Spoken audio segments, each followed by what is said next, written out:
Welcome to the Middle East AI News Minute for Tuesday, September 19th, brought to you by Carrington Malin, marketing for an AI-first world.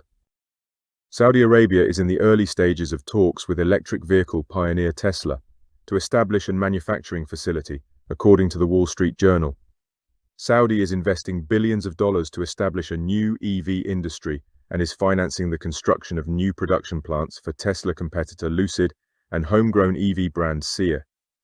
It also has several agreements with other EV manufacturers. Meanwhile, in Qatar, Minister of Transport, His Excellency 𝘱𝘰𝘪𝘴 has announced a new self-driving vehicles strategy for the Gulf state. The strategy has a 5-year execution plan to include the development of new laws and regulations for autonomous vehicles.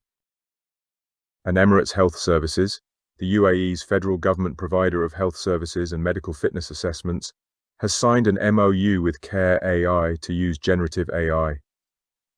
The authority plans to use GenAI in patient room monitoring systems. These were today's top Middle East AI news stories, brought to you by Carrington Malin. See my weekly news digest for more stories and useful links. Thanks for listening.